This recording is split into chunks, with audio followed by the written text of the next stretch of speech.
Now, let me start with this, because I want you to get oriented to one idea in the beginning tonight about anxiety, and it is this. Anxiety is not a choice. Okay? Anxiety is not a choice. Now, the reason I say that is because we do with anxiety what we do with a lot of what you've called negative things already. We do with anxiety what we do with negative things, which is kind of look at it as if it is an option. We look at anxiety as if it is an option instead of a reality or something inherent in human existence.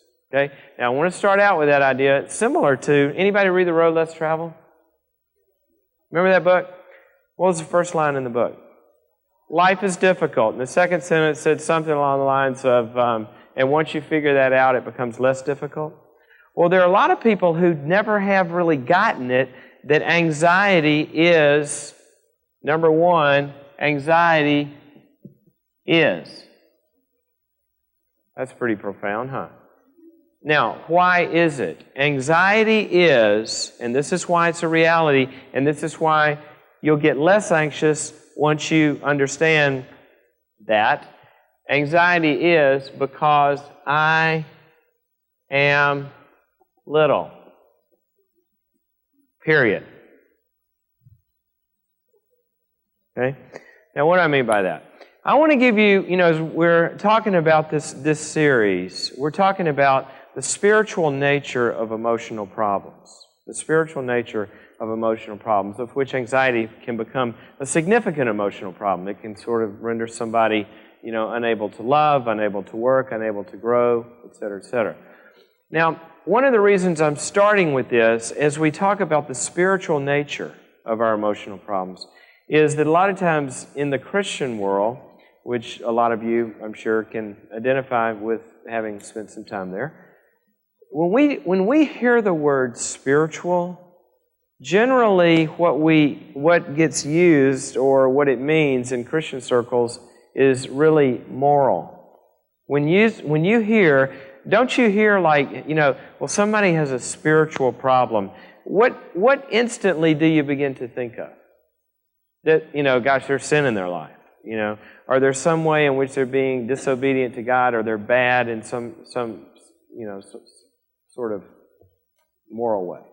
Well, I think when the Bible talks about spiritual realities, it's talking about things that would include morality, but much bigger than morality, because when the Bible talks about the spiritual life, what it's talking about is existence.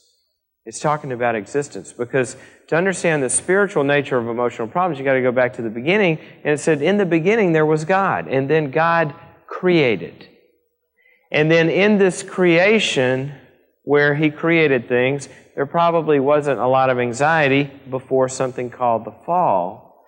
And then in the fall, we see anxiety come about as a product of separation from God. Okay? What happened was, remember, we were hanging out in the garden and we were connected with God and connected with each other, and then we fell, and you see the first sign of anxiety. What does it say? Adam and Eve hid. Why? Yeah, they were ashamed. And they were, whenever we're ashamed, we're afraid. And then when God comes and says, why did you hide? Remember what Adam's answer was?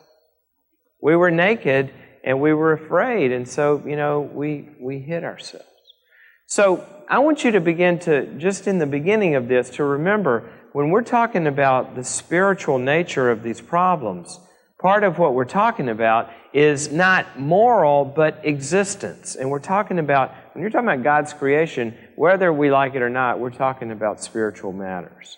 And the first part of anxiety is to recognize that basically, if you live in a world past Genesis 3, anxiety is a fact of life because we are the creature and not the creator. Okay? Now, here's what I want you to get, and I want you to orient yourself to this idea in the beginning, is that anxiety has something to do with my feeling like something is bigger than I am. Let me say that again. Anxiety has something to do with my feeling